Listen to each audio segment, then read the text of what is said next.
Bismillahirrahmanirrahim. Assalamualaikum.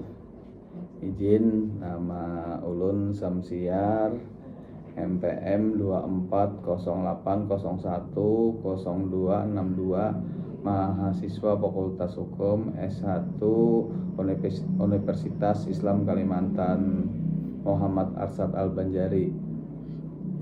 Izin ulun coba mempresentasikan berkenaan dengan menelusuri akar kewajiban hukum dalam masyarakat modern. Mengapa kita harus patuh menelusuri akar kewajiban hukum? Dalam melihat kewajiban hukum, kita tidak bisa hanya memandang hukum sebagai sekumpulan aturan yang memaksa warga negara untuk tunduk melalui ancaman atau sanksi. Jika kepatuhan hanya didasarkan pada rasa takut, maka hukum akan kehilangan wibawanya. Saat pengawasan atau paksaan tersebut berkurang, oleh karena itu kita perlu membedah akar kepatuhan ini dari berbagai dimensi agar kita memahami mengapa dalam masyarakat modern kepatuhan harus lahir dari kesadaran bukan karena terpaksa atau paksaan.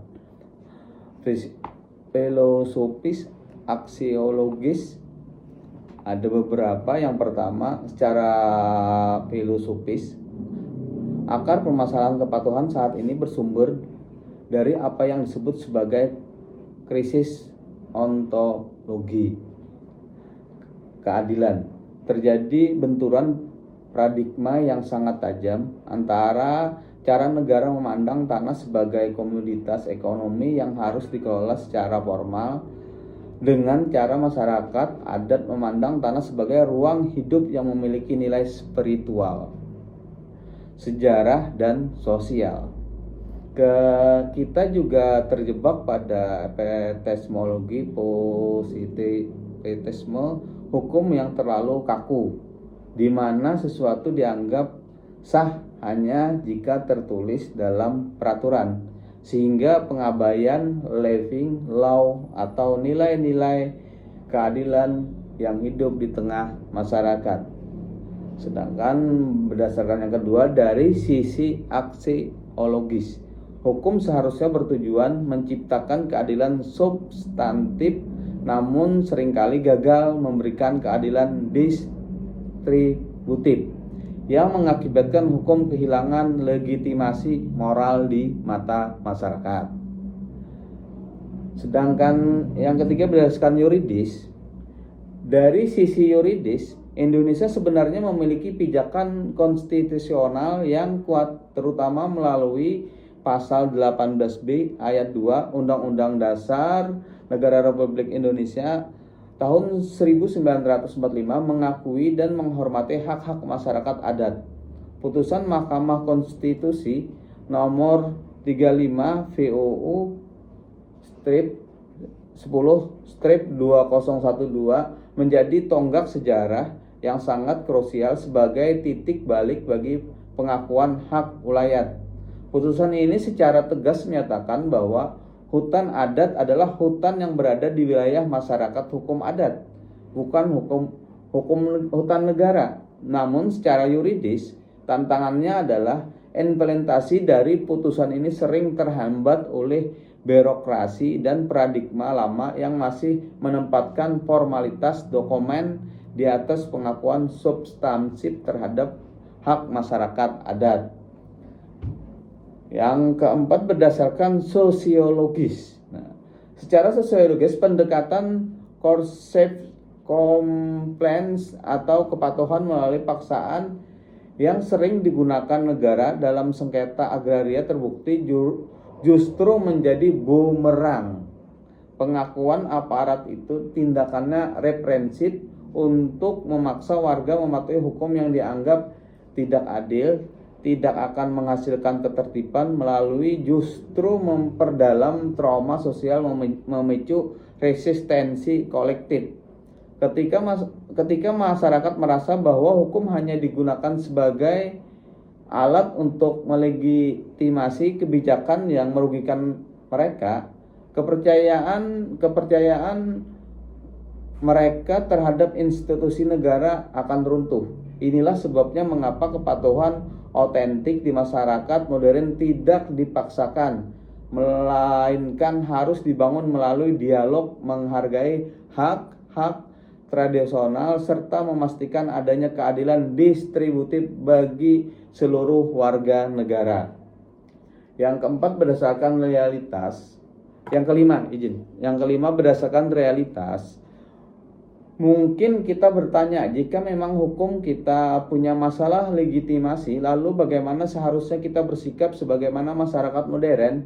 Kita sering melihat di media, masyarakat adat yang berjuang mempertahankan tanahnya sering dituduh melawan hukum, atau bahkan diskriminalisasi karena tidak memiliki sertifikat formal. Pada secara sosiologis, kehadiran mereka di tanah tersebut jauh lebih tua daripada keberadaan negara itu sendiri. Ketegangan ini menunjukkan bahwa ada lubang dalam sistem hukum kita, yaitu ketidakmampuan hukum positif untuk mengakui pluralisme hukum yang ada di lapangan. Hukum yang mementingkan kepastian prosedur, legalitas formal tanpa melihat keadilan substantif akan terus melahirkan konflik. Nah, bayangkan ketika hukum digunakan bukan untuk melindungi, melainkan alat melegitimasi penggusuran atau nama investasi, di situ terjadi krisis kepercayaan. Masyarakat modern yang krisis tidak akan pernah bisa dipaksa untuk patuh secara buta. Mereka butuh hukum yang transparan, institusi yang dapat dipercaya, dan sistem yang mampu mendistribusikan manfaat secara adil bagi rakyat kecil, bukan hanya segelintir kelompok. Inilah yang disebut dengan pentingnya sinergi antara rasa keadilan, transparansi institusi, dan partisipasi aktif kita sebagai warga negara. Jika sinergi itu hilang, maka kewajiban hukum hanya akan menjadi sekedar formalitas yang rapuh. Jadi kesimpulan daripada semua ini, sebagai penutup, mari kita sadari bahwa sengketa agraria yang terus terjadi di Indonesia bukan sekedar soal administrasi tanah yang berantakan, melainkan sebuah sinyal bahwa ada luka dalam cara kita memandang hukum. Hukum kita saat ini masih terlalu sering terjebak pada pendekatan paksaan yang justru menjauhkan negara dari rakyatnya.